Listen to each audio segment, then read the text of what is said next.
It's recorded that shortly after the Declaration of Independence was signed in Philadelphia, celebrations took place throughout the land, and many of the former colonists, they were just starting to call themselves Americans, set off cannons and marched in fife and drum parades. What a contrast with the sober scene that has taken place a short time earlier in Independence Hall. 56 men came forward to sign the parchment. It was noted at the time that they pledged their lives, their fortunes, and their sacred honors. And that was more than rhetoric. Each of those men knew the penalty for high treason to the crown. We must all hang together, Benjamin Franklin said, or assuredly we will all hang separately. And John Hancock, it is said, wrote his signature in large script so King George could see it without his spectacles. They were brave. They stayed brave through all the bloodshed of the coming years.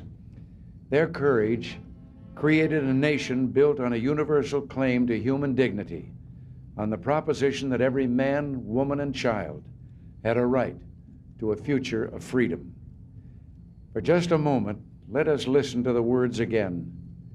We hold these truths to be self-evident, that all men are created equal, that they are endowed by their Creator with certain unalienable rights, that among these are life, liberty, and the pursuit of happiness. Hi, I'm Melissa, and happy 4th of July, and welcome to our 4th of July virtual event. President Reagan loved the 4th of July and all that it stood for: freedom, democracy, and independence. He once said that it was on this day that America was born, and that our country has served as an inspiration for free men and women around the world ever since. Now, celebrating our great nation is going to be a little different this year because the coronavirus pandemic is keeping us from celebrating in large gatherings. But even though we can't all be here at the hilltop on the Reagan Library, we wanted to still be all together and to give you this virtual event. We have patriotic music, we have monologues of their lives from our forefathers, and we have American flag facts and trivia from our Betsy Ross lookalike. We want to encourage you to also go to our website at reaganlibrary.com/events and select our 4th of July event. There you will find you can download for free and print fun activities and games and arts and crafts for even more family fun. So let's get started. It's now my honor to introduce the Scouts, BSA Troop 633 and BSA Troop 1633, who are going to lead us in the Pledge of Allegiance. Ladies and gentlemen, please join me in the Pledge of Allegiance. Scout salute. I pledge allegiance to the flag of the United States of America and to the republic for which it stands, one nation under God, indivisible, with liberty and justice for all. 2. Oh, say, can you see by the dawn's early light what so proudly we hailed at the twilight's last gleaming, whose broad stripes and bright stars through the perilous fight o'er the ramparts we watched were so gallantly streaming, and the rockets' red glare, the bombs bursting in air, gave proof through the night that our flag was still there.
Happy Independence Day.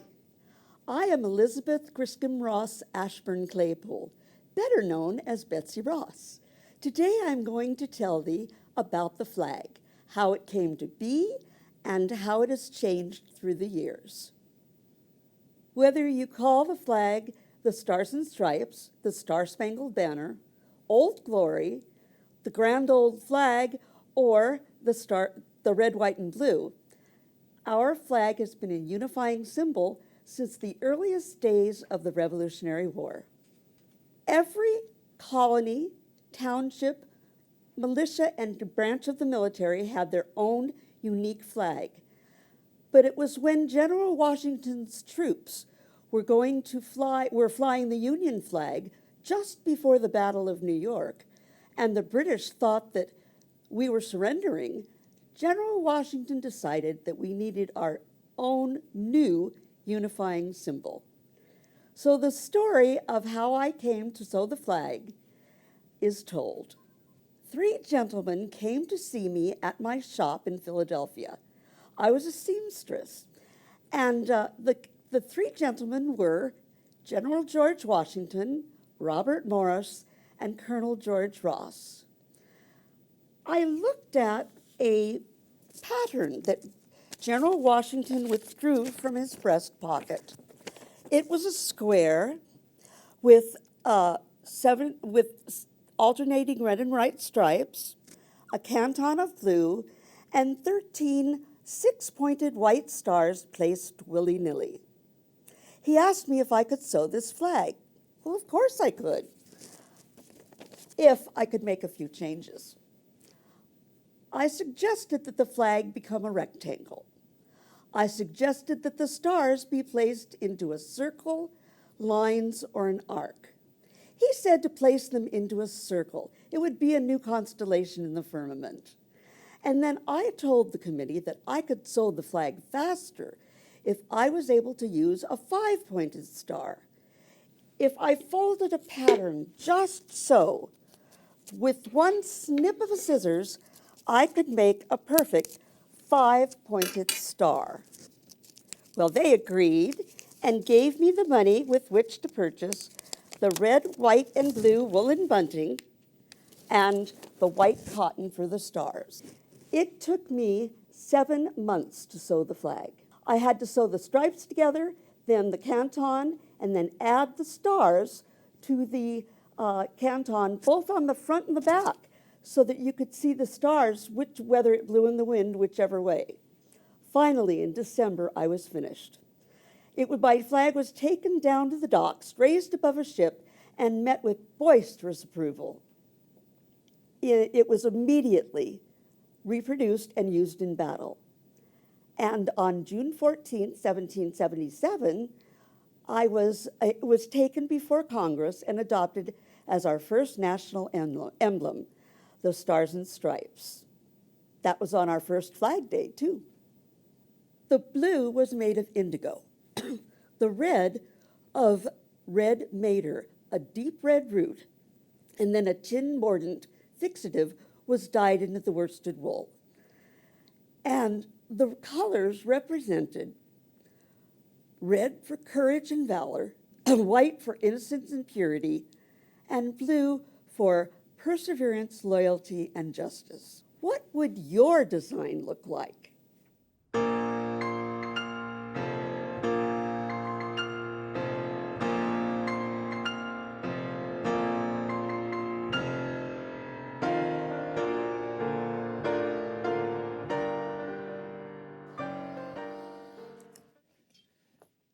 Many of you know and remember me as the first Secretary of State of the United States, the second Vice President of the United States, and most famously, the third President of the United States.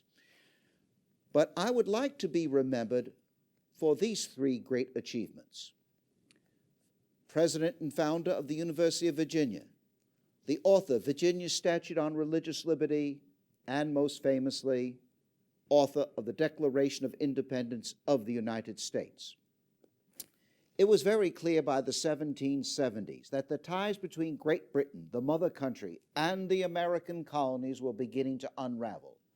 a parliament that sat thousands of miles away in London, England, a parliament that claimed to represent all Englishmen, began to impose laws and taxes upon us without our consent.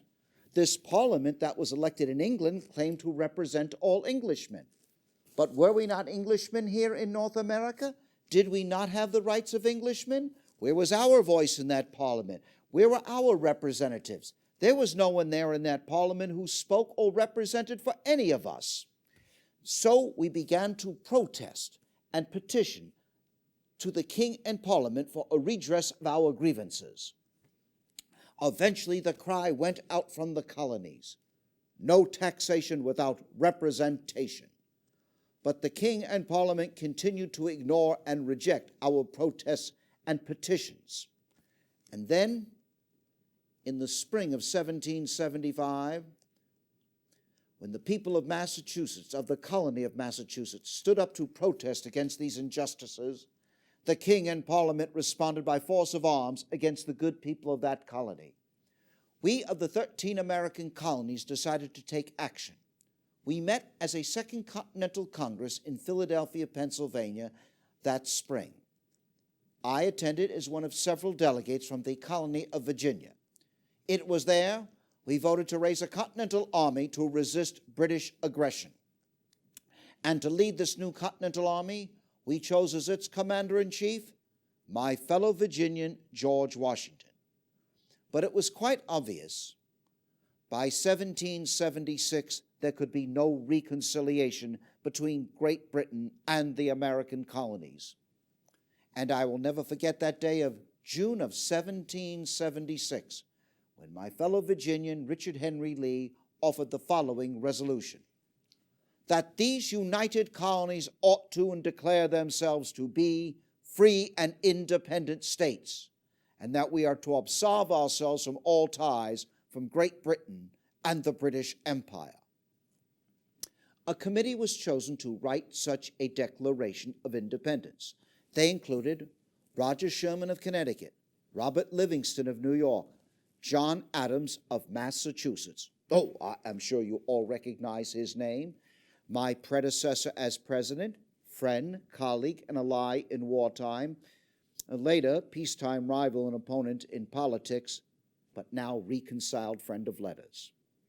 The other two members of that committee included one man who in 1776 was probably the most prominent and respected American in the world. He was a printer, publisher, author, philosopher, scientist, inventor, and statesman. I'm sure you all know whom I'm talking about, Dr. Benjamin Franklin of Philadelphia, Pennsylvania.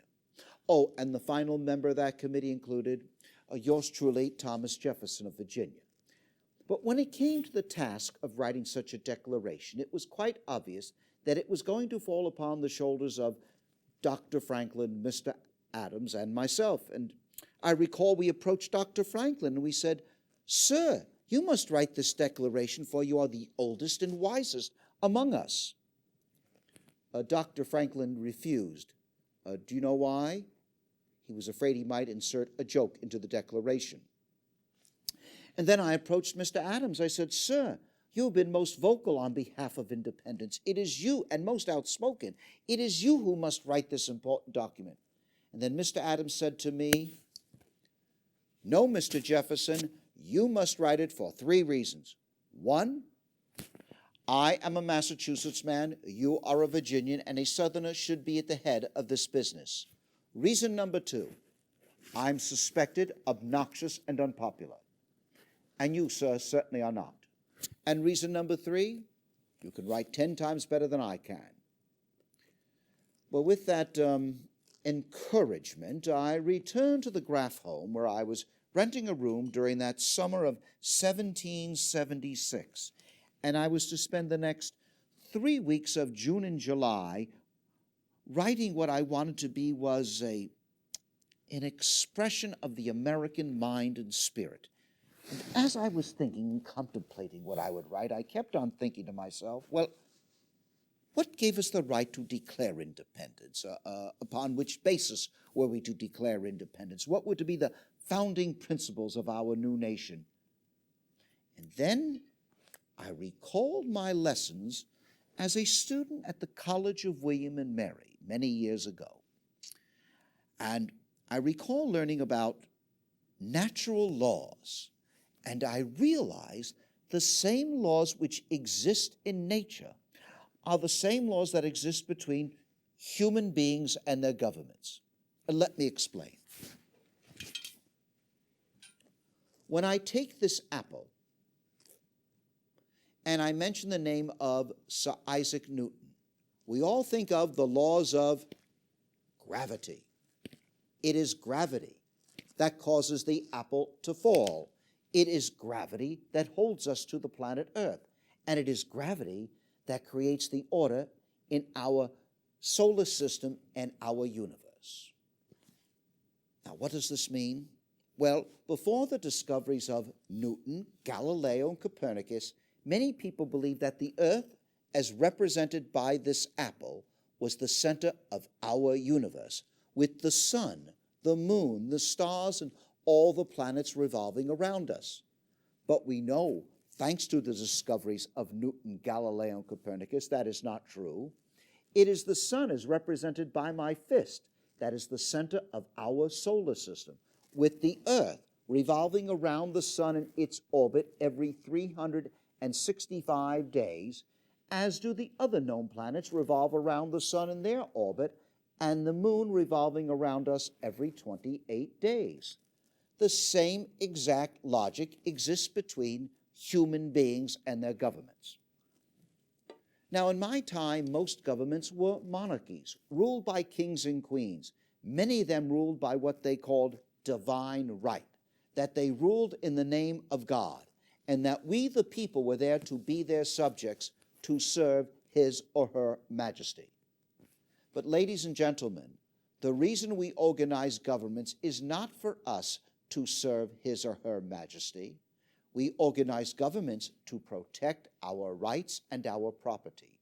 And when governments no longer protect our rights and our property, then we have the right to change it by every means necessary. That is what I wanted to express in the Declaration of Independence. When, in the course of human events, it becomes necessary for a people to advance from that subordination in which they have hereto remained. Let's see.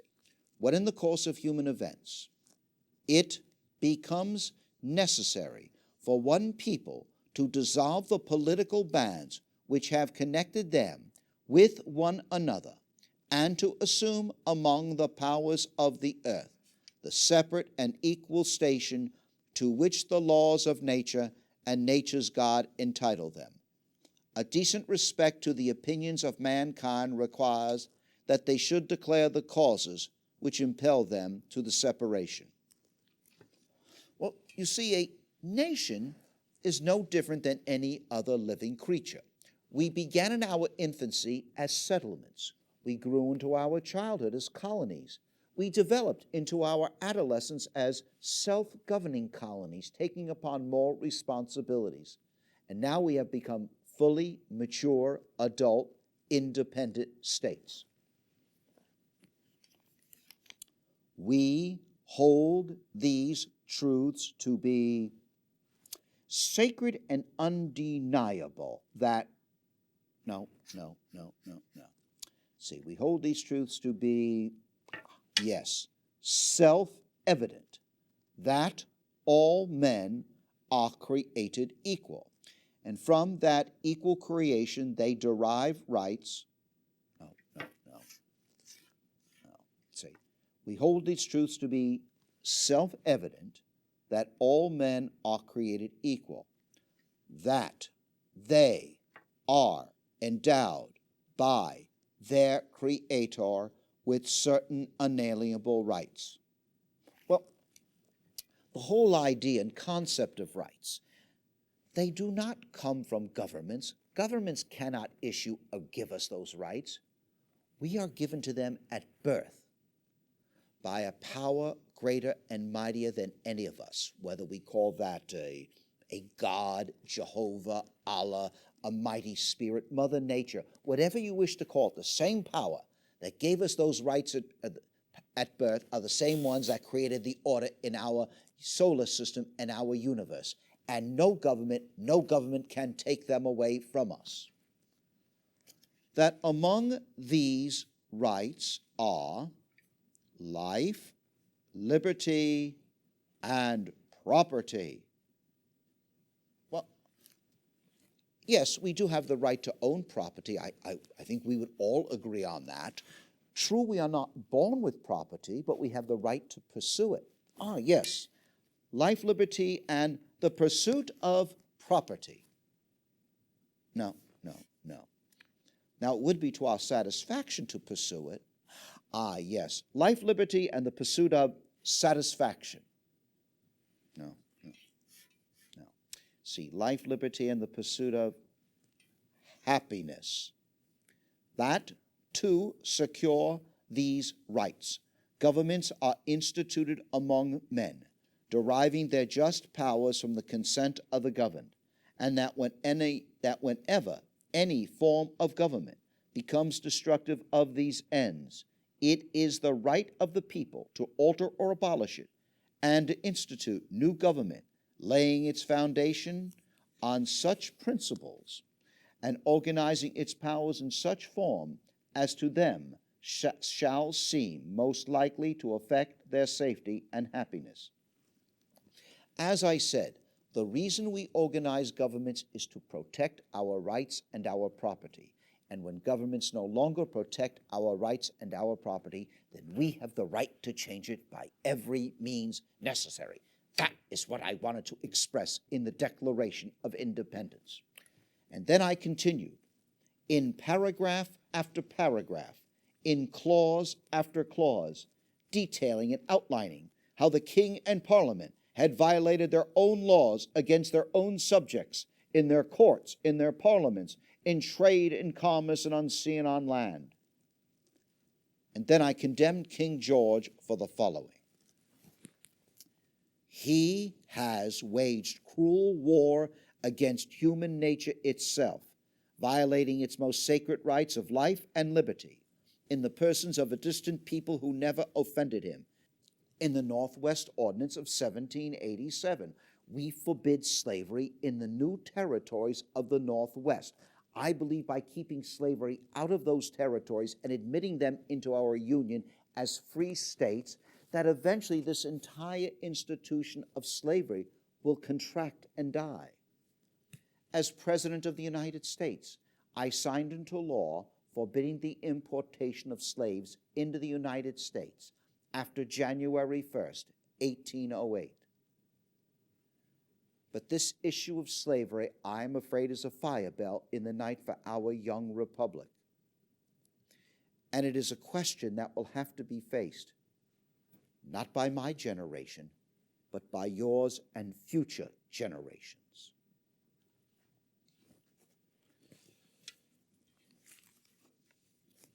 And then I concluded in the Declaration, we therefore, the representatives of the United States of America, in General Congress assembled, appealing to the Supreme Judge of the world for the rectitude of our intentions, do, in the name and by the authority of the good people of these colonies, solemnly publish and declare that these united colonies are, and of right ought to be, free and independent states, and for the support of this declaration, with a firm reliance on the protection of divine providence, we mutually pledge to each other our lives, our fortunes, and our sacred honor.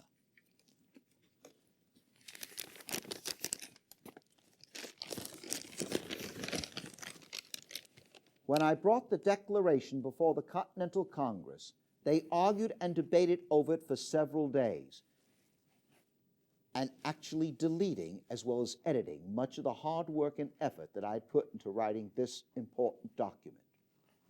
Naturally, I was quite hurt and offended when they did that, but Dr. Franklin told me a story. He said he had learned many years ago never to submit a document for inspection and approval by a public body. He told me a story about a man named John Thompson. Mr. Thompson was a hatter. He had a sign which read, John Thompson, with a picture of a hat. Underneath it said hatter, makes hats, sells for ready money. Well, people looked at the sign and they said, well, of course he sells it for ready money. You don't believe he gives it away on credit. That was removed. Makes hats, that was obvious. Hatter, merely repeating itself. And all that remained was the name and the picture of the hat, and I never forgot that.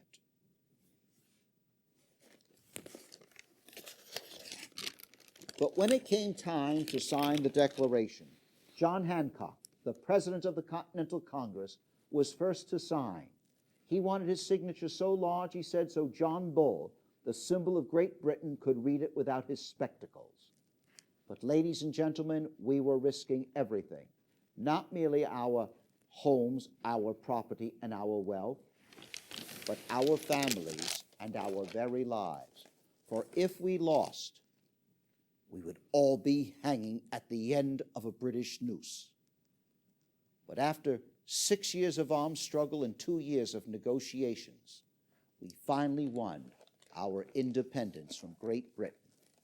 And now we had the responsibility of governing our new nation, and I was proud to take an active role in that. I was appointed our minister or diplomatic representative to France.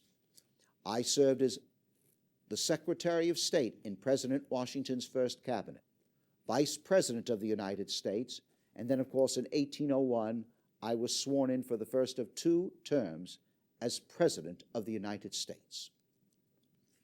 And now it is 1826. And do you realize that this coming July 4th will mark the 50th anniversary of the founding of our nation? And of those 56 of us who have signed the Declaration, only 3 of us remain alive. There's Mr. Carroll of Maryland, Mr. Adams of Massachusetts, and he is more than 90 years old, and I am already 83. And I do hope that both Mr. Adams and I will live to next July 4th to see and to celebrate the 50th anniversary of the founding of our nation. And I look forward to that day so that I may be able to finally ask, is this the 4th?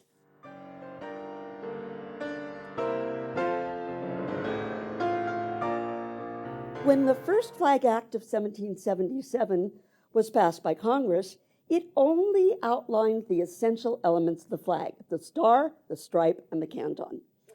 Some flag makers got very creative. The 15-star, 15-stripe flag was due to the second Flag Act of 1794. That stipulated when a new state joined the Union, we would add a star and a stripe. So when Kentucky and Vermont joined our Union, the flag became 15 stars and stripes. A very special flag was requested of a lady named Mary Young Pickersgill. She was a finely trained seamstress living in Baltimore, Maryland. In 1812, our country went to war again with England. Major George Armistead came to Mary at her shop and commissioned 2 flags to be made. One a garrison flag 30 by 42 feet, and a smaller storm flag 17 by 25 feet. And they gave her the funds with which to buy all the wool that was needed and the cotton for the stars. He said he wanted a flag so big that the British would have no trouble seeing it from a distance. She worked on it for 6 to 8 weeks with 4 teenage girls, and it was massive. The stripes were 2 feet tall and 21 or 42 feet long. They were stitched together in 18 or 12-inch pieces. The stars were 2 feet high by 2 feet wide, and it took 5 people to make that. Finally, she finished it, and she presented it to Major Armistead. The summer of 1814, the British launched an all-out offensive. In August, they burned Washington City. And then they intended to march up the Atlantic coast, claiming everything they saw as their own after they had lost it in the Revolutionary War. Francis Scott Key, a lawyer from Baltimore, saw the garrison flag still flying on the morning of September 14th, after a 25-hour bombardment that started on September 13th. He was so impressed that he wrote the Star-Spangled, what became known as the Star-Spangled Banner. This was the largest garrison flag to ever be flown at a military installation. It got burned during the battle, so it lost some of its length. And then Armistead and his family gave away snippings of it, so that as souvenirs and gifts. Someone even got one of the stars, and the Smithsonian Institution would dearly love to get it back. Either his wife, Louisa, or his granddaughter, Georgiana, embroidered a red A on one of the white stripes. And supposedly, Armistead wrote on another white stripe. They considered it to be their own personal property. Abel Appleton, Armistead's grandson, loaned the flag after having it in his family for 93 years to the Smithsonian Institution in 1907, and then gave it outright to the Smithsonian in 1912.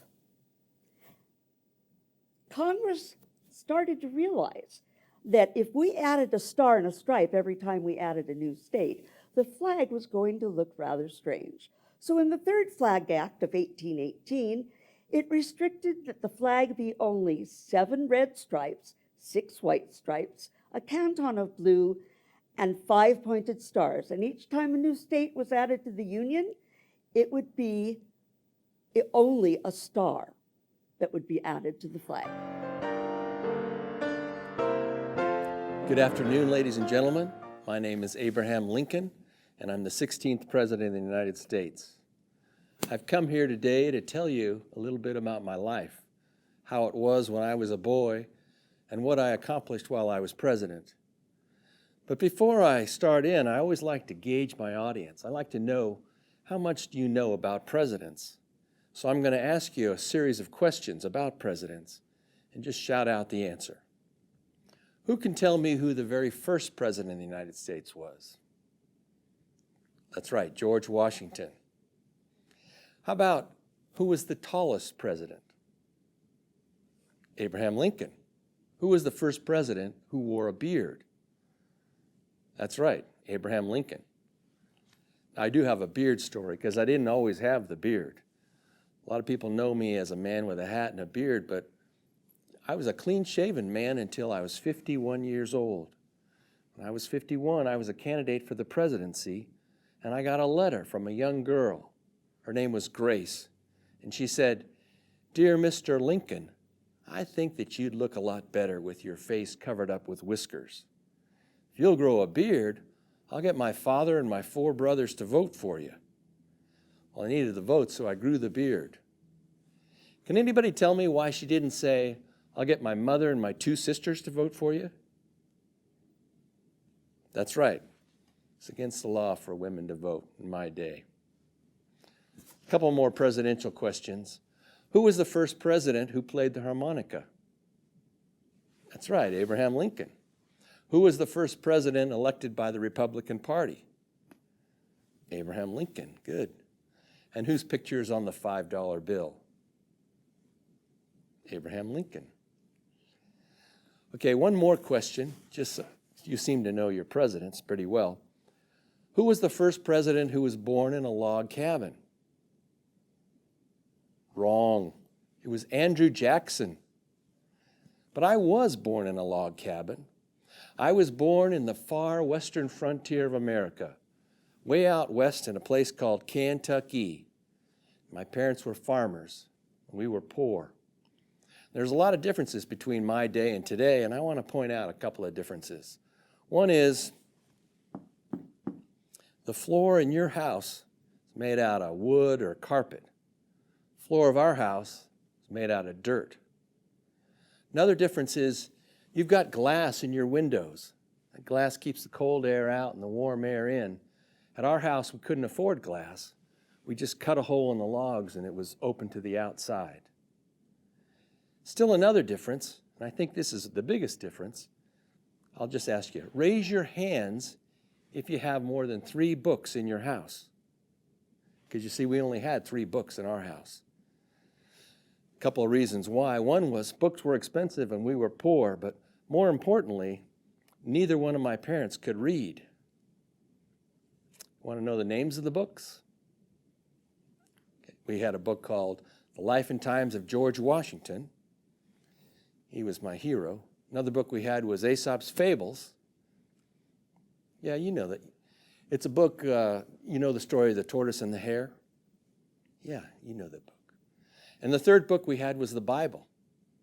And because we only had 3 books, I would read them over and over again.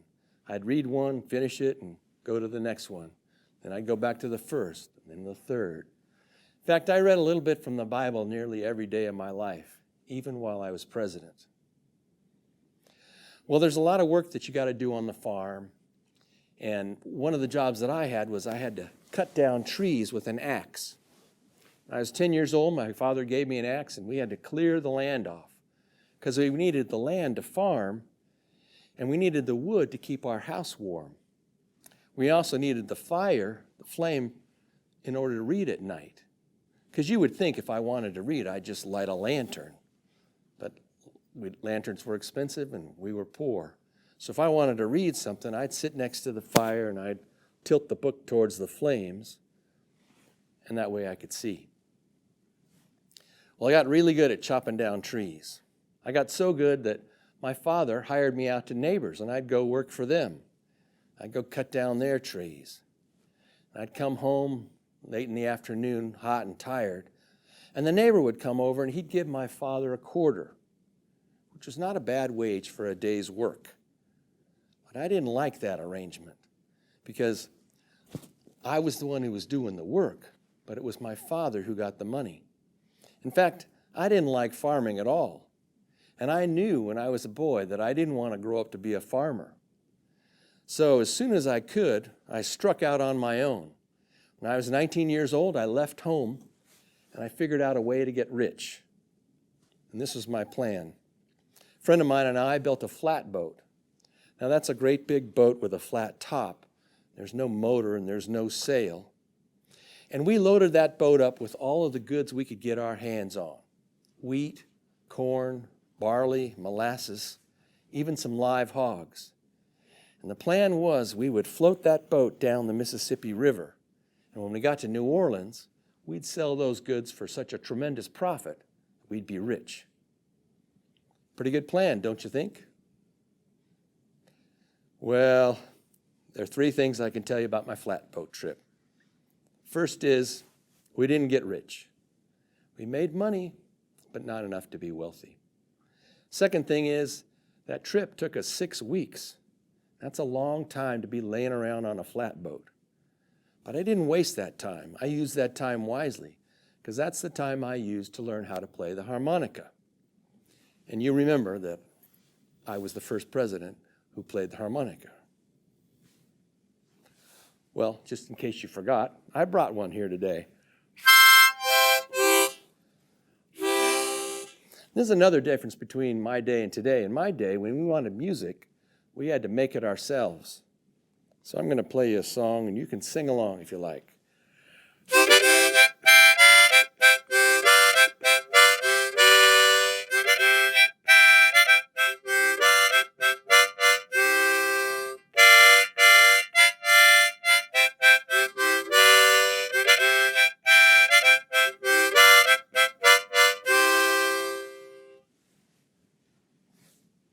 Pretty good singing.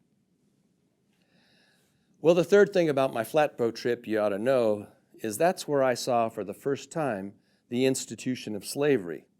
Because where I was living, slavery was illegal. And of course, slavery is the institution where one man owns another man. just like a man might own a horse or a cow. And the master, the owner, tells the slave what to do, what kind of work to do, when and where to do it. And the slave has no choice in the matter. The slave has got to do the work. And if they make any money, it's the master who gets the money and not the slave. Well, I didn't like slavery. I didn't want to be a master, and I didn't want to be a slave. But as a 19-year-old boy, there wasn't anything I could do about it. So I headed back up to Illinois and had to figure out a way to make a living. One of the great things about this country of ours is you can do any job you decide to do. You just have to decide to do it. I didn't know what I wanted to do, so I tried a number of jobs. One job I tried was I became a surveyor. Does anybody here know the name of another surveyor who later in life became the president? That's right, George Washington. Very good. And I enjoyed that job. Another job I had was I was the postmaster in my town. And I liked that job. I got to know people. Another job, and this is a good one because this one got me one of my nicknames. A friend of mine and I opened a general store, and we sold farm goods. Anything you need on a farm, picks, shovels, hoes, axes, seed. Well, to get that store started, we needed capital, and there were no banks around, so we had to borrow that money from friends and relatives and neighbors. Well, the store wasn't doing well. We lost money. And after a while, my partner died. And a little while after that, I had to close the store because we lost so much money. And in my day, when a man closed a store, he generally skipped town. He'd leave town in the middle of the night and no one would ever see him again. But when I closed my store, I stayed in town. And even though it took me 10 years, I repaid all the money that we had borrowed. And during that time, people would say, "Why, that Abraham Lincoln is an honest and trustworthy man." And they shortened it up and they started to call me Honest Abe. Well, I got interested in politics and I ran for the state legislature. Does anybody know if I won that first election? That's right, I lost. And I was discouraged and disappointed. But I didn't give up. 2 years later, I ran again and I won. I served 4 terms in the state legislature, and then I served 1 term in the House of Representatives.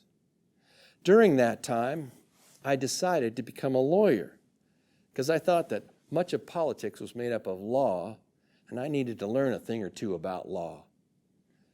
Now, for me to become a lawyer was not an easy task because I hadn't gone to college, and I hadn't gone to law school. I hadn't even gone to high school or middle school. In fact, all the schooling I had only amounted to 1 year. And that year came in littles. By that I mean, when my father could spare me from the farm, I'd go to school for a couple of weeks. And in the fall, after the harvest, I'd go to school for a month. Same thing the following year, a few weeks here and a month there. But if you added up all those little bits of time, it only amounted to 1 year. But I did learn to read and to write and to cipher to the rule of 3. Now, you look like an educated group. We all know how to read and write here, don't we? We all know how to cipher. So if I ask you what 3 by 5 is, you'd say 3 by 5 is 15. Good. How about 3 by 8? That's 24. Very good. 3 by 10? 30. Glad to know we got an educated group here. But like I said, that was the extent of my education, reading and writing and ciphering. So to become a lawyer, I borrowed legal books, and I studied those books, and I read them. I was able to become a lawyer, and a lot of people forget this, but when I left politics, I was a lawyer for 25 years. Well, in 1858, I got interested in politics again, and I ran for the United States Senate. Anybody know if I won that election? That's right, I lost. But I did become famous. I became so famous that 2 years later, when the Republicans were looking for a presidential candidate, They remembered me because I had made a speech. I'll tell you about the speech. I challenged the incumbent senator, Stephen Douglas, to a series of debates, and we debated the issues of the day. Who knows what the main issue of the day was in 1858? That's right, slavery. But more precisely, it was the expansion of slavery. Because you see, people were moving out west. And after a while, those people said, we want to become a part of the United States. It had to be decided whether the new states coming into the Union would be slave states or free states. Would slavery be legal or illegal? Now, Stephen Douglas had some ideas on the subject, and, he would say them in his speeches. Now, but I should tell you, Stephen Douglas was a little guy. He's 5'2" tall, and I'm 6'4". But he had a voice that made him sound like he was 10 feet tall.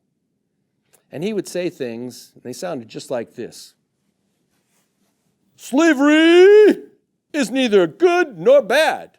It's neither right nor wrong. Let the people decide. You got to admit, that's a pretty good way to decide an issue. Let the people vote on it. But my idea was that slavery was a moral, a political, and a social evil, and it needed to be contained where it was, and hopefully one day it'd be wiped away altogether. I thought that's what the founding fathers had intended when they said, all men are created equal. Well, like I said, I didn't win the election, but I did give a speech that made me famous, and I'm not going to tell you the whole speech because that would take 2 hours. But I will tell you one paragraph because it made me famous. I said these words in the fall of 1858. A house divided against itself cannot stand. I believe that this government cannot endure permanently half slave and half free. I do not expect the house to fall.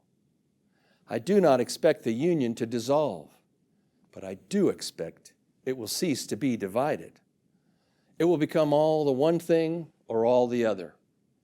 Either the opponents of slavery will arrest the further spread of it and place it where the public mind can rest that it is in course of ultimate extinction, or its advocates will press it forward till it be alike lawful in all states, old as well as new, north as well as south. A friend of mine said, Abe, you really got a way of taking a complicated idea and making it simple. And if that doesn't win you that election, I don't know what will. But I was never a senator. But 2 years later, Republicans were looking for a presidential candidate. They remembered me. I got the nomination. No Republican had ever won for the presidency. And there were many more Democrats than there were Republicans. But fortunately, for me, for us, the Democrats made a tactical error. The Democrats couldn't agree on a candidate, and they split their party. The Northern Democrats nominated Stephen Douglas, who I mentioned. The Southern Democrats nominated John Breckinridge. And he'd been the vice president.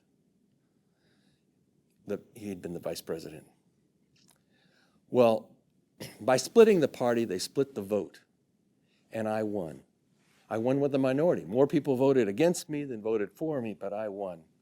And I was unpopular, especially in the South. In some of those southern states, my name didn't even appear on the ballot. Well, 6 weeks before I took the oath of office, 7 southern states seceded from the Union because they had said, if any Republican is ever elected president, we are going to secede from the Union. And that's what they did. They broke away. And they had their own president and their vice president, their own government. They had their own army. They printed their own money. They called themselves the Confederate States of America. And then a month after I took the oath of office, they started a war. Now this war was the worst war that our country ever had, insofar as anyone who was killed in this war was an American. But I think worse than that was this was the one where brothers fought against brothers, where neighbors fought against each other. Well, we were fighting to preserve and maintain the Union. And we had all of the military advantages, we in the North. We had more ships, more railroads, more guns, more ammunition, more cannon, and we had more than 4 times as many soldiers. But even with those advantages, we couldn't win. For 2 years, we lost nearly every major battle. And it looked bad. It looked dismal. It looked like the country was going to have to divide. The turning point came in 1863, in and around a little town in southern Pennsylvania. The name of that town was called, that's right, Gettysburg. I'll tell you about Gettysburg. Small town. There's about 1,500 people who lived there. But in July of 1863, 100,000 Union soldiers came and fought against 70,000 Confederates. And they fought for 3 days. It's the bloodiest battle that's ever been fought in the United States. And we won. But it didn't end the war. After the battle, the Confederates retreated to Virginia and our army came back to Washington. But they left Gettysburg a mess. You can just imagine all these soldiers trampling through people's farms. Fences had been knocked over, crops had been destroyed. Cannon fire had knocked over houses and churches and buildings. And they buried the dead as best they could, but they did it haphazardly. They'd bury soldiers in somebody's front yard, out in the cornfield or the wheat field. Well, the governor of Pennsylvania said, let's clean up Gettysburg. And with the help of the other governors, they decided to build a national cemetery. We'd never had a national cemetery before. Up till this time, little states would have their own plots in different places. Well, they reburied all the bodies. They put them in one spot, and if you go to Gettysburg today, you'll see neatly lined rows, row after row after row after row of neatly lined graves, because so many soldiers were killed there. Then they said, well, let's have a dedication ceremony. And that was a good idea, because we'd never had a national cemetery. So they invited a military band to come and play, a preacher to come and give a prayer, and they invited the greatest orator of the day to come and give a speech. Does anybody know his name? It was not Abraham Lincoln. His name was Edward Everett. Edward Everett was, he had been the president of Harvard College. He'd been the ambassador to Great Britain, and he'd been the governor of Massachusetts. But he was a man who was known to be able to give a great speech. And he gave a great speech. On that day, he spoke to a crowd of 6,000 people, and he spoke for 2 hours, and he spoke with no microphone. And he gave a great speech. Women cried, men cheered. He talked about the war and the significance of the war. Well, I had been invited that day to give a few appropriate remarks because I was the president. And I knew I wasn't the featured speaker, so I chose my words carefully. I also knew that the ambition of the war had changed. Initially, we were fighting this war to preserve and maintain the Union. But by this time, I had written the Emancipation Proclamation. That document freed the slaves. But it only freed the slaves if we won the war. Because if we didn't win, Confederate states would say, that Emancipation Proclamation doesn't apply down here. We're going to keep our slaves. So now we were fighting not only to preserve the Union, but to free the slaves. And I wasn't entirely sure that the country understood this. But these are the words that I used to explain that. I said these words on November 19th, 1863. 77 years ago, our fathers brought forth on this continent a new nation, conceived in liberty and dedicated to the proposition that all men are created equal. Now we are engaged in a great civil war testing whether that nation, or any nation so conceived and so dedicated, can long endure. We are met on a great battlefield of that war. We have come to dedicate a portion of that field as a final resting place for those who here gave their lives that that nation might live. It is altogether fitting and proper that we should do this. But to a larger extent, we cannot dedicate, we cannot consecrate, we cannot hallow this ground. The brave men living and dead who struggled here have consecrated it far above our poor power to add or to detract. The world will little note nor long remember what we say here, but it can never forget what they did here. It is for us, the living rather, to be dedicated here to the unfinished work which they who fought here have thus far so nobly advanced. It is rather for us to be here dedicated to the great task remaining before us. And from these honored dead, we take increased devotion to that cause for which they gave the last full measure of devotion.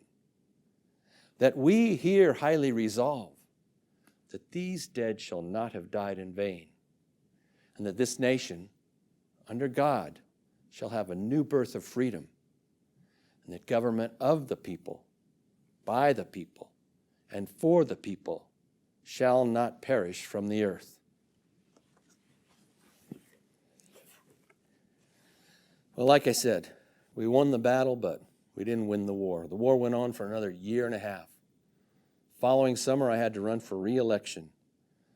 No president had run for re-election during a war ever, and no president had served 2 terms for 40 years. And I was not supposed to win. But thankfully for us, for the country, a month before the election, General William Tecumseh Sherman and the Army of the Tennessee was able to capture the city of Atlanta.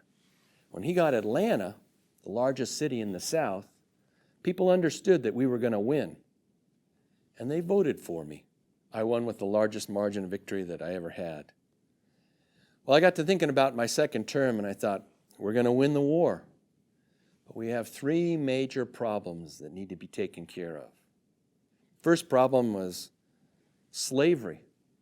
By freeing the slaves, we'd done a great and noble deed. But that meant that we now had 4.5 million people who had no education, who had no money, and who had never worked for themselves. How are they going to make it in America? Second problem we had were the casualties, because many a boy marched off to war and didn't return. And many of those who did come home came home with 1 arm or 1 leg. Because you see, medical science was such that if a man was shot in the torso, he died, just a matter of time. But if he was shot in the arm, the bullet would shatter the bones so badly that the only way to save his life would be to amputate. Same with the leg. They'd have to cut off the leg. And you can't be a farmer if you've only got 1 leg. Third problem we had was the bitterness. People in the South resented the North. And there were people in the North who wanted to punish the South. They wanted to treat the South like a conquered country. Some wanted to take away their right to vote. Some wanted to take away their land and divide it up and give it to the newly freed slaves. But I said, no, we need to welcome them back as brothers. Well, I had some ideas on those subjects, ideas that I didn't get to put into practice, but I did mention them in a speech. And if you go to Washington, D.C. today, and you go to the Lincoln Memorial, you'll walk up the steps, and at the top there are columns surrounding this very large room. And inside the room, there's a statue of me sitting there looking out at the Washington Monument. And on the left wall, chiseled into the limestone, is the Gettysburg Address, the speech that I gave just a minute ago. And on the right wall is the second inaugural address. And I'm not going to tell the whole speech, but I will say the last paragraph because it's words we ought to remember. I said these words in March 1865. With malice toward none, with charity for all, with firmness in the right as God gives us to see the right, let us strive on to finish the work we are in, to bind up the nation's wounds, to care for him who shall have borne the battle, and for his widow and his orphan, to do all which may achieve and cherish a just and lasting peace among ourselves and with all nations. Well, a month later, April 9th, 1865, General Robert E. Lee surrendered to General U.S. Grant, and the war was over. 5 days later, I went to a play. It wasn't unusual for me to go to plays. I went to more than 100 while I was the president. That particular Friday night, I went with my wife, Mary, and a major in the U.S. Army named Rathbone and his fiancée, Clara Harris. And we arrived at the theater late. The play had already started, but when I walked in, the actors on the stage saw me walked in, and they stopped the play. They stood at attention, and they started to applaud. Then the audience turned around, and they saw it was me, and they stood up, and they started to cheer. Because after 4.5 years, the war was finally over, and they thought that I had something to do with it. Well, I didn't want to interrupt the play, so I just waved to the people, and I walked upstairs, and I walked down this hallway to a room that's set aside for the president to watch any play, any production in this theater. It's called a balcony box. I sat down, and the play resumed. And by all accounts, I was enjoying the play. People could hear me laughing at the jokes. It was a comedy. It was called Our American Cousin, and it was about the differences between English people and Americans. Well, there was at that time an actor, not in this play, but an actor who I'd seen before in other plays. And I would describe him as a crazed actor. And he got it into his head that the country would be better off if I were killed. And he came there that night with the intention of killing me. Because he was so famous, he didn't have to buy a ticket. He just walked to the doorman and he gave him his card and said, "My name is John Wilkes Booth, and I want to say hello to the president." And the doorman said, "Go right in. I'm sure he'd like to hear from you." I had sent my bodyguard off to watch the play because I thought, with the war being over, there was no threat of assassination. But Booth came upstairs. He came down that hallway. He knew where I was sitting. He silently came into that balcony box, the room. He locked the door, took out a knife, and he took out a gun. And he came up behind me and from just a distance of about 1 foot, aimed and fired. Boom. Bullet went into the back of my head, and I slumped forward. Mary screamed. Major Rathbone jumped up and started fighting with Booth, but Booth had the advantage. He had the knife, and he just slashed him with it. Blood went all over the place. From there, Booth jumped from the balcony box onto the stage. He ran across the stage, ran out the back door, jumped on a horse, and rode away. People ask me, "Well, Abe, what happened to Booth?" I can say, "Well, he was shot and killed resisting arrest 12 days later." "What happened to you?" "Well, I'd been shot, but I was still breathing." And they yelled out, "Is there a doctor in the house?" And there were 3, and they came up, and first they couldn't figure out what was wrong. But when they felt underneath my hair and the back of my head, they felt the wound, and they said, "It is mortal. He will not survive." But I was still breathing. So they put me on a stretcher, and they took me downstairs, and they took me across the street, and they laid me down in a boarding house, in a bedroom in a boarding house. And if you go to Washington, D.C. today, and you go to 10th Street, you can go to the Ford Theater, and you can see where I was shot. And you can go across the street to the Peterson House, and you can see where I died the next morning at 7:30. Well, that's my story, ladies and gentlemen.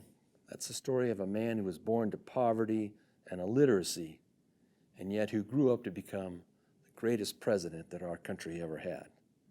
And I thank you for listening.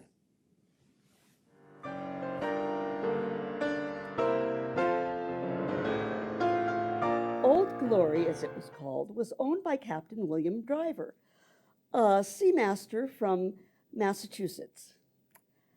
He was given a beautiful 24-star handmade flag as he was leaving on one of his voyages. Every time he saw the flag unfurled in the ocean breeze, he exclaimed, "Old Glory!" Glory was replaced by when the South seceded from the United States with the Stars and Bars.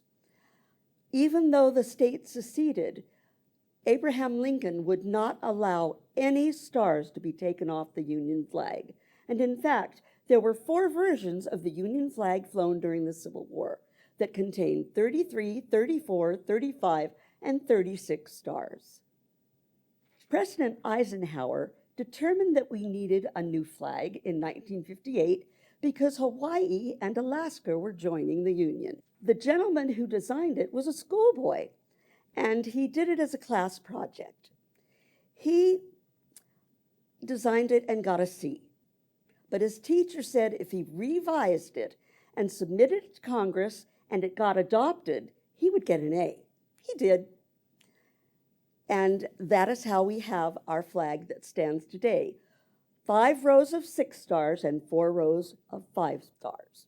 From 1777 to 1960, we have had 27 versions of our flag. It has flown in foreign countries, in every war and conflict from the halls of Montezuma to the shores of Tripoli. It has survived epic battles over in Europe, over there, in World War I and in World War II. And it has braved the hills of Korea, the jungles of Southeast Asia, Bosnia, Somalia, and the deserts of Kuwait, Saudi Arabia, Iraq, and Afghanistan. I know I'm being followed. For weeks now I have been certain of it. Vice President Johnson plotting to kill me as he killed my husband. Assassin.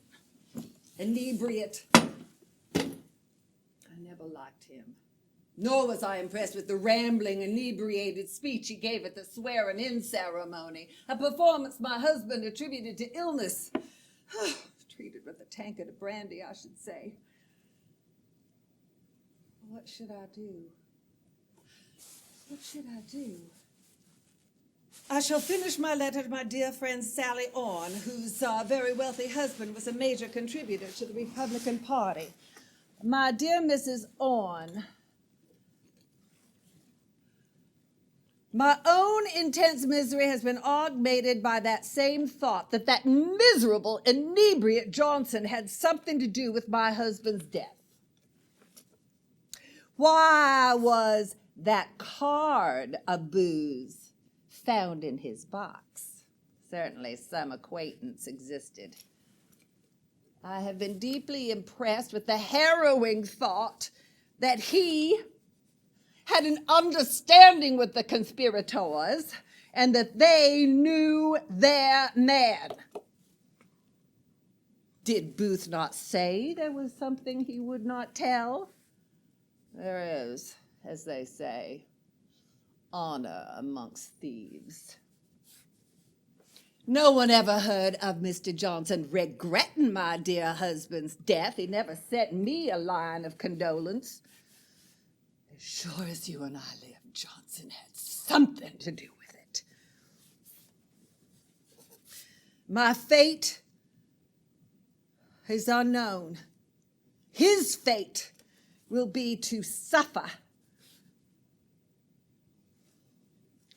I trouble you no more today, or perhaps for some time. But I remain with assurances of regard, your friend, Mary Lincoln.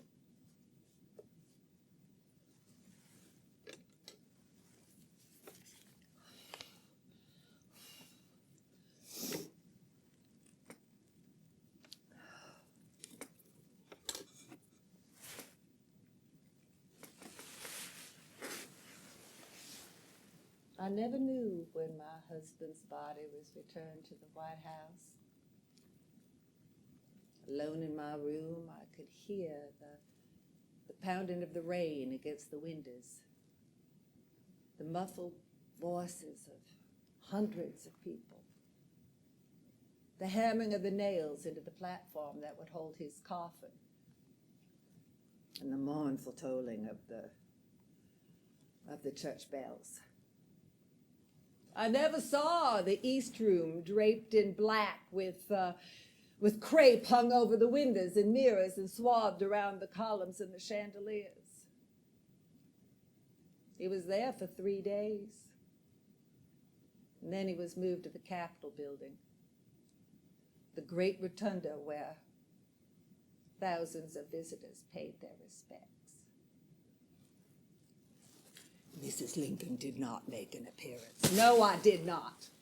Nor did I accompany his casket on the funeral train that bore him back to Illinois. No president's wife in history had a more turbulent career in the White House than did I. None took up her duties under more difficult circumstances.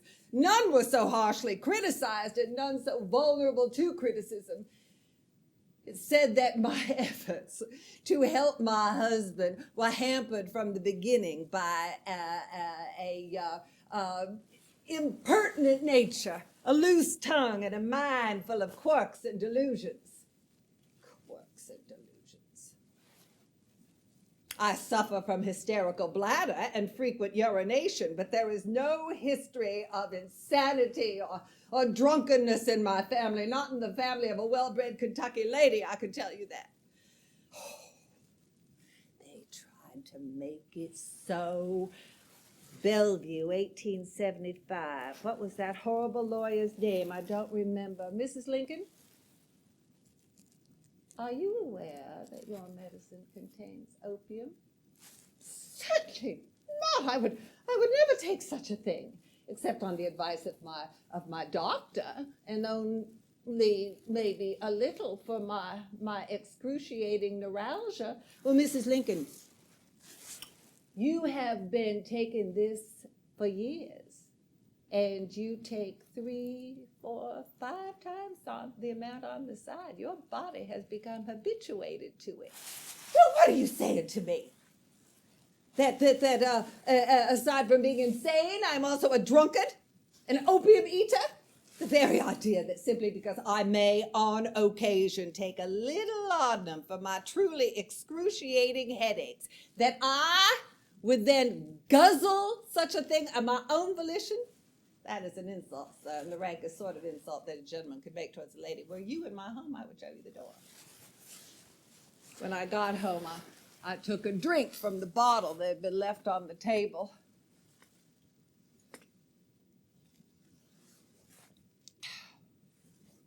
I could tell it had been watered down. Oh, my packages, my packages, my packages.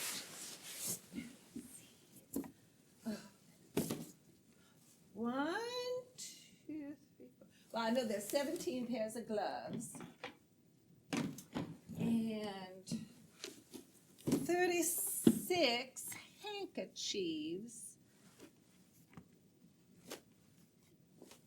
36 handkerchiefs. Oh.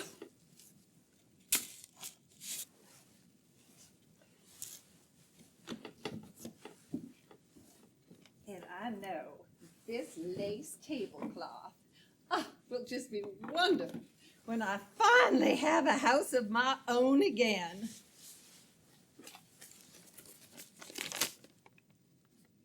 $600. $700 for jewelry, $200 for assorted toiletries. Well, I don't care. I have to have these things, don't you see? I have a reputation to uphold. I have an image that I must maintain, and I don't have any money. I have absolutely no money at all. Congress refuses to grant me a pension. All I've got is maybe $57,000 on my person at this time. And, well, the government refuses to give me a pension. My husband is apotheosized all over the country as a shrewd jokester or a sacred martyr. Of course, probably part of the reason they aren't giving me the pension is because I've managed to offend almost everybody in government. But in the case, for example, of William Henry Harrison and Zachary Taylor, their wives, well, they were wealthy planters, so their wives could just retire back to the plantation and sit on the veranda drinking lemonade. Now, I understand what with post-war debt and reconstruction that Congress would not want to give me a pension. But now, think about this. My husband's election started the war, and he was its final casualty. So I am due at least the balance of his salary from the year of 1865, and a pension on top of that. I wrote a letter to the Honorable Vice President and members of the Senate. I hereby most respectfully present to the Honorable Senate of the United States an application for pension. I am a widow of the President of the United States whose life was sacrificed for his country's service. That sad calamity has greatly impaired my health, and by the advice of my physician, I have come to Germany to try the mineral waters. I will go to Germany to try the mineral waters, and then to Italy. But my financial means do not permit me to take advantage of the advice given me, nor can I live in the style becoming the widow of a chief magistrate of a great nation. Although I live as economically as I can. In consideration of the great service my deeply lamented husband has rendered to the United States, his martyrdom, I should say, I respectfully submit to you this petition, hoping that a yearly pension may be granted me so that I could live in less pecuniary care. I remain most respectfully, Mrs. Abraham Lincoln.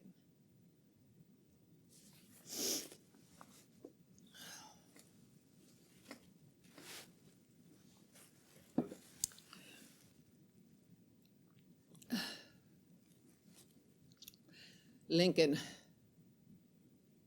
was a bit of a mess.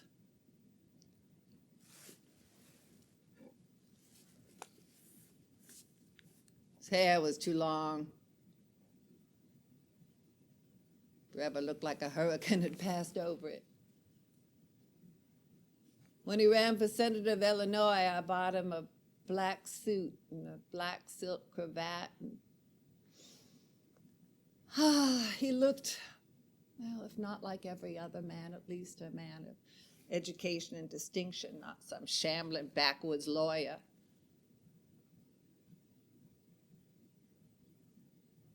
On the heels of the Dred Scott decision in 1857, he spoke at the State House.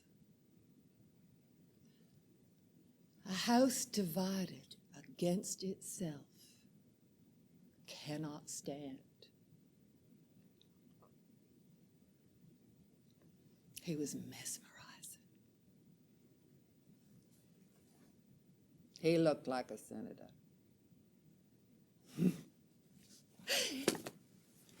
He was running against Stephen Douglas, who had been an old beau of mine. Oh, I had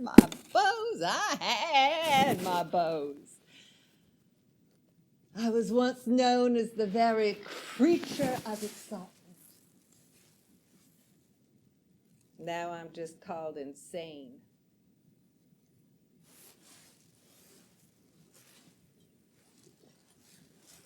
By that horrible lawyer and my son, Robert. That horrible lawyer. Robert presented evidence to the court that I should receive legal judgment of incapacity. But I am not insane. I am not insane. There was a time.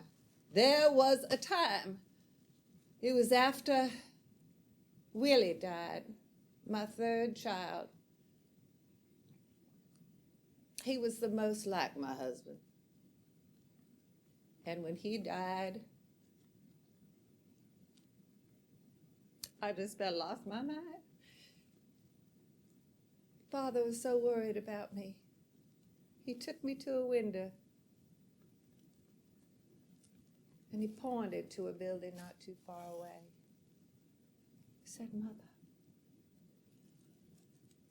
you must pull yourself together or you will find yourself there." It was an insane asylum. So I pulled myself together. Your Honor, I pulled myself together. I don't know how I did it, but I did. And Robert saw me.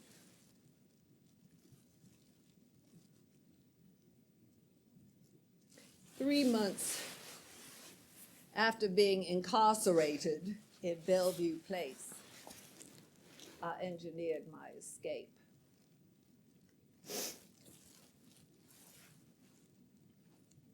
After a year, I was judged, restored to reason, and given freedom and control over my own affairs. I returned to Springfield and stayed in my sister's house, a room in my sister's house, and I never spoke to Robert again. By that time, President Grant had granted my request for a pension. I received $3,000 a year. And then sometime later, after President Garfield was shot, there were adjustments because he left a wife and 5 children and raised the conscience of the country. And that brought about a new respect for the role of the First Lady. The role of the First Lady goes beyond her marital vows of dedication and devotion. It becomes the whole picture, sacrificing in tandem with her husband for the greatness of the nation.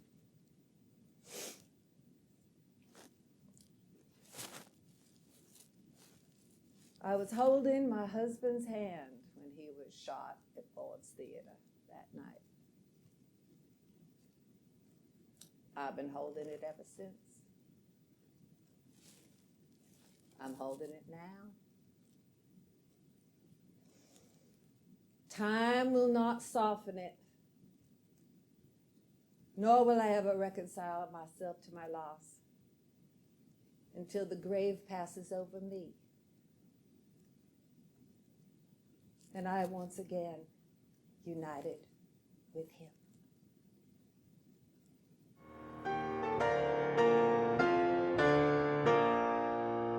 Our flag has served as an inspiration during times of great tragedy. This flag was found in the rubble of the World Trade Center on September 11, 2001. The firemen from Station 107 raised a stars and stripes to provide hope and courage to all. Our flag is flown during international sports competitions. It drapes our athletes as they celebrate their achievements. Our flag is flown in remembrance on President's Day, Memorial Day, Patriots' Day, Independence Day, and Veterans Day. Some places are required to fly the flag continuously, as in my house in Philadelphia.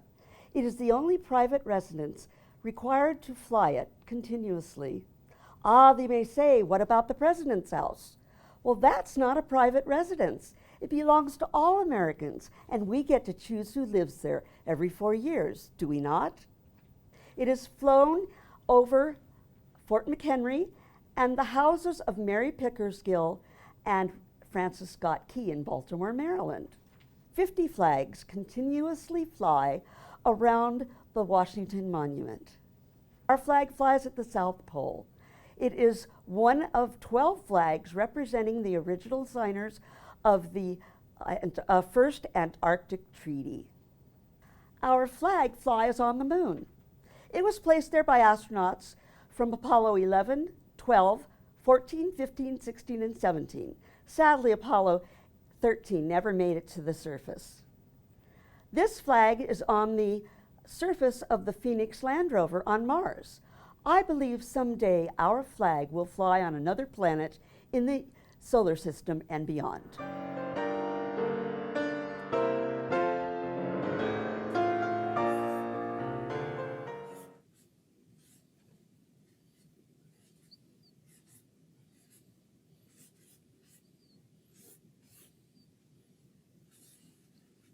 See if you can guess who I'm drawing.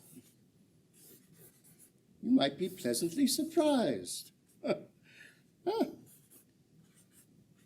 Oh, I have to say, he does look rather smashing, doesn't he?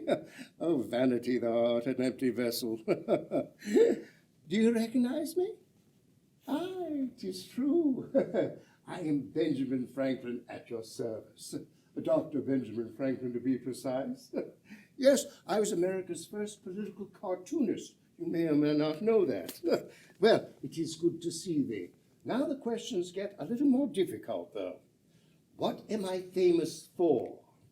Well, you go fly a kite. Oh, I'm sorry. You mean my kite and key experiment? Yes, rather proud of that one. In fact, I discovered electricity. They tell me I could have been killed in that thunderstorm, but I discovered it nonetheless. As well as I was also involved with a very famous document. A very famous document every American should know and revere. Do you know the name of that most famous document? Well, we celebrate it during this time of year. Oh, not the U.S. Constitution. Yes, I was involved with that one as well. But without this document, you wouldn't even have a Constitution. In fact, I was involved with 2 other documents, and I'm the only founding father to sign all 4 documents. The Declaration of Independence, the Constitution, and the 2 peace treaties, the Treaty of Alliance and the Treaty of Paris. A rather interesting point about that Declaration of Independence. Not too many people know that it was a printed document before the beautiful handwritten one that we all revere and cherish. You see, we had to get the information out and the news on July 4th to the rest of the 13 colonies, soon to be the 13 states. Yes, by hook or crook, we had to get that information out. The beautiful handwritten one on copper plating was done on August 2nd. And I suppose we have to talk about that eagle. Well, it seemed the rest of the founding fathers, and me included, I am a founding father. Do you like what we found? Well, never mind about the eagle nonetheless. They all proposed the eagle, and I was rather for it until I found the information that was rather disturbing. It would appear that the eagle was not only a predator, but a scavenger, picking up a dead carrion, what you call in your 21st century roadkill. Well, I thought, how rude. Also, I heard, saw 2 little kingfisher birds, little sparrows, chasing a big eagle away from their nest. I thought, cowardly custard. Well, I recommended the turkey, for it was indigenous to our country and a very robust and muscular bird, not the fat ones they have for Thanksgiving. It mated for life and was a very providential food gatherer in its day, all great attributes. But I'll fill you in on a little secret, my friends. I'll tell you, I wrote to a friend of mine saying that turkey business was just a jest. You know what animal I truly wanted? Are you ready for this? The North American timber rattlesnake. Oh yes, there are many of them in the Allegheny Mountains in Pennsylvania. Well, you see, there's a prejudice against the snake because the Judeo-Christian faith with the serpent in the Garden of Eden. Well, it would appear the ancient Greeks and the ancient Romans and, to an effect, the ancient Egyptians All revere the snake as a great symbol of wisdom, for it never closed its eyes, it always kept them open, and only would attack when provoked.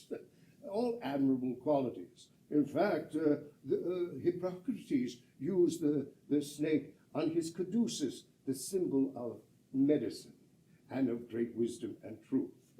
As well as your Marines, don't tread on me. I helped create the Marines and the Navy behind the scenes. Not too many people know that one either. Well, indeed, I was professing that, but the Founding Fathers still wanted the Eagles. Now, first of all, I was remiss in actually introducing my background to you. First of all, I was born. It's always good being born. Well, if you're not born, you don't have a story to tell. That's what you call logic. I was born in 1706, and I was born near the corner of Washington and Milk Street in a small white frame house in that fair city of Boston. Come from a rather large family. We had 17 children in our family. 17. My father was very, very proud. My mother was very, very exhausted. 17 children, that's a lot of children to take care of. Would you not agree, eh? A lot of children. Our biggest problem used to occur in the area of education. You see, in my day, you could be trained either as a doctor, as a lawyer, as a minister. I, being the son of such a brood, it was deemed that I should be trained as a minister, much like a tithe into the church. Well, my father investigated the cost of a complete education at that new university called Harvard. He found it would cost up to $400. I trust it's not that expensive today. I thought these were more civilized times. Well, nonetheless, we could ill afford that. For you see, being the 10 sons of such a brood, my father thought he could have me trained as a minister, much like a tithe unto the church. But years later on, many of my friends said they gave a sigh of relief that I did not take that pathway to the church. And I'm sure there are many in the church who gave an equal sigh of relief as well. But nonetheless, my father was a candle maker, and he took me out of school at the age of 10, only had 2 years of formal training. They had me cutting the wicks and melting the wax. Oh, it was hot, tedious, and may I say, smelly work. Soon dawned on me and on him, a life of a candle maker was not for me. But my father was a very wise man. He knew that I enjoyed reading. So, what better place for me than to become an apprentice at my brother's print shop. There I was to be his apprentice until the age of 21. I was to receive no money until the age of 21. You can imagine how jolly that was. And James was no sweet master either.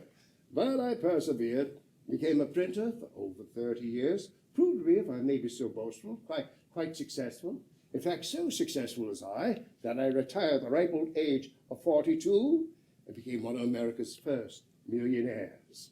Well, as I said, I retired early, dedicated my life to science and to the art of making people's lives a little bit better. I was the first to discover the mystery of electricity. I was the first to understand about the positive and negative attraction and reaction therein. In fact, many of the scientific terms that you use in your scientific electrical sciences, I invented. And many of my inventions you all use today, without ever even realizing it. How many here remember my glasses? Oh, I did not invent glasses, but I invented bifocal glasses. Bi meaning two glasses in one. Observe, the lower lens would help you see up close, top lens would help you see far away, 2 glasses in one, bifocal glasses. How many here wear bifocal glasses out there? Oh, are they working for thee? Very pretty. As for the rest of you, give yourself some time. Give yourself some time. Oh, I taught myself many things. I taught myself to read at the age of 3. Also learned to read and write 4 languages when I was much older. Also learned to play 3 instruments, created medical instruments, musical instruments, much like a hobby. Here's one that comes to mind. Imagine, if you will, a long, thin, narrow table with 4 long, skinny legs. Now, at its base, at the very bottom, is a large pedal. Now, you would press the pedal, causing this wheel to go round and round and round, causing this shaft, a great big stick inside, to go round and round and round, causing these glass hemispheres to go spinning round and round are hemispheres. Do we all know what a hemisphere is? Well, observe you this. Aha! Hemisphere. Half of a sphere. Now you take your glass hemisphere, put them in this tray. The larger ones will play lower tones. The smaller ones will play higher tones. You pull up a chair. Now this is the interesting part. You'd have to wet your fingertips with water, then play the glass hemispheres much like a piano or the musical tray. Magnifique. And the tone, oh, the tone. Yeah, how can I describe the tone? Aha! The tone. Observe you this. Water. Average everyday water. Observe and learn. Listen carefully.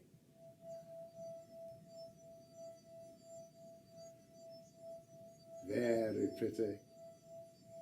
This is a good experiment to try when one finds himself in an inn with a waiter who's not been exactly conscientious about your table. Nonetheless, this is an experiment to demonstrate my musical instrument. First of all, invite thy family and friends into the kitchen, but practice the demonstration first. We don't want to look like a complete fool at the very beginning. Now receive yourself a glass such as this. In fact, only a glass such as this will do. The better the crystal, the better the tone. Fill about halfway with water, but here's a little secret. Do not hold the glass thusly, you'll receive no tone. But crook thy fingers to its base. You'll be able to secure it to the table, you'll receive a much better tone, and you won't knock the glass over. And your family won't kill you. Now dab your finger gently into the water, massage the rim gently. Have your family member or friend memorize the tone. In fact, you memorize the tone now. Get it? Got it? Good. But this is not the experiment. Oh, no. This is the experiment. Take thy glass, empty it thusly, then pose this question to your family member or friend. When I rub my glass again, what kind of tone shall I receive now? Will it be higher? Will it be lower? Will there be no change at all? In fact, let's all take a silent vote together, see how well we do. So 3 possible answers: higher, lower, no change at all. You ready? How many believe when I rub my glass again, my tone will be lower? Huh? How many believe when I rub my glass again, my tone will be higher? How many believe when I rub my glass again, there'll be no change at all? Very pretty. Let's see if the answer shall prevail. Let's listen carefully. Oh, there is a change, my scientific friends. 'Tis not lower, 'tis higher. How many voted for higher, eh? Oh, yes, always good if there's a converse thrown in on that one. Very pretty. Well, my little musical instrument proved to be quite successful. In fact, it became the rage of Europe. Musicians like Beethoven and that young little upstart, what was his name, Mozart, created beautiful compositions just for my musical instrument. And but soon there were strange rumors started about it, claiming that my musical instrument was making people ill. Can you imagine that? A musical instrument make you sick. I've heard some musicians play, it made me a little sick to hear them play, but not a musical instrument. Could not understand it. I thought perhaps it was vibrations coming from the glass hemispheres, but nay. People started to report that the glass hemispheres were causing them great headaches, or what we call in my day, a melancholia. Well, I played for many years, never had any problems at all. And once rumors like those get started, you can't stop them. They spread like wildfire. It wasn't before my musical instrument became very unpopular. Well, there you have it. People hardly play it anymore, my musical instrument. They're afraid of it, I suppose. Those glass hemispheres, incidentally, they were replaced by small, tiny little reeds that would vibrate when the air would flow over them. Oh, you've all heard it, each and every one of you. I'd wager money on it. It doth sound like this. Observe.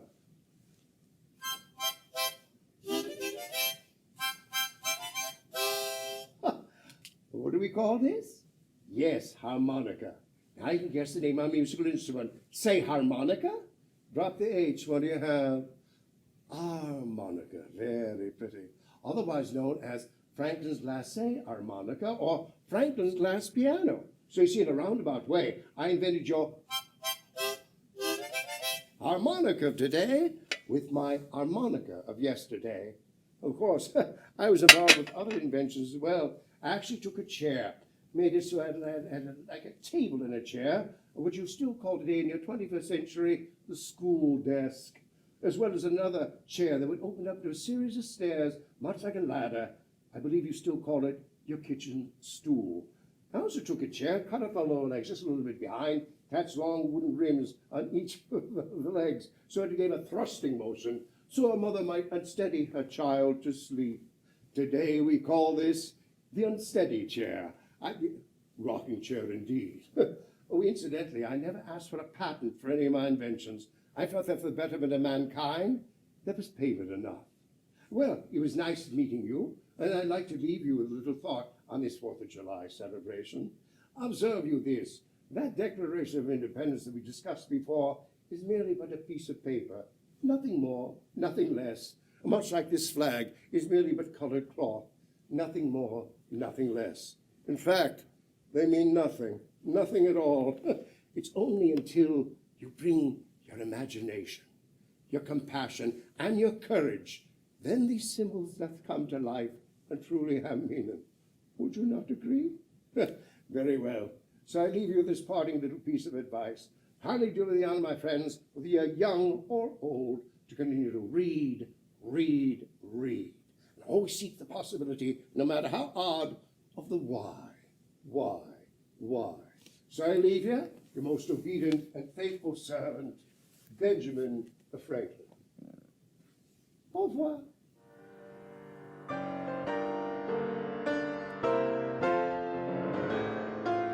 The U.S. Flag Code stipulates the use, display, and disposal of our flag. Our flag is never supposed to dip.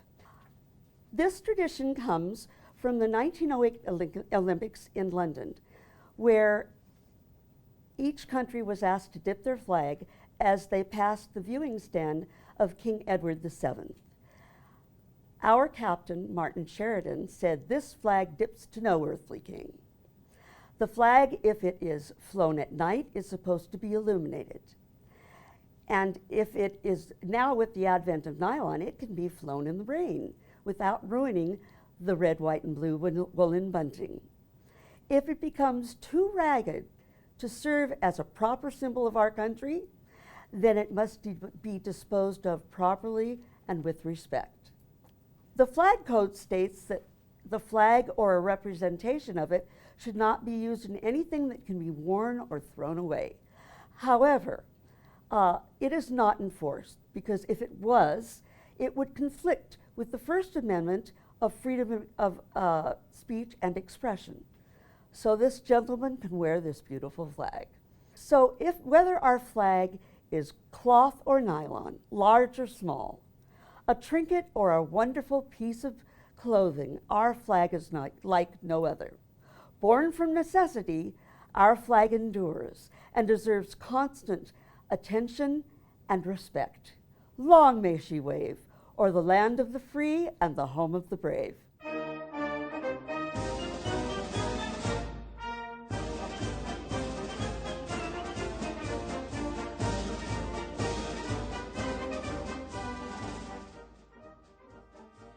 Thank you for joining us today. We had a lot of fun bringing you this virtual event. We hope you enjoyed watching it. The Reagan Foundation has been hard at work to bring you a robust lineup of virtual events. So we encourage you to visit our website at reaganlibrary.com/events to see which event might be right for you. We hope that we can have you all here with us soon here at the Reagan Library Hilltop. But until then, stay safe, stay healthy, and have a wonderful Independence Day. Oh, say, can you see by the dawn's early light what so proudly we hailed at the twilight's last gleaming, whose broad stripes and bright stars through the perilous fight o'er the ramparts we watched were so gallantly streaming, and the rockets red clear, the bombs bursting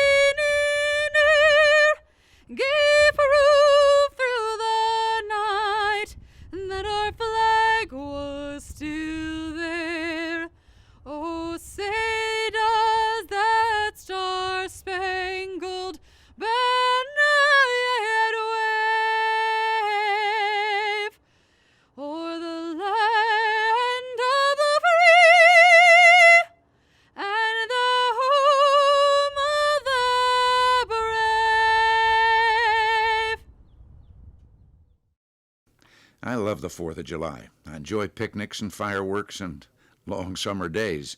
And I get excited with the thought that millions of our people all across our great country will, on this 4th of July weekend, join together in thinking about freedom and the men and women who sacrificed to make it our inheritance.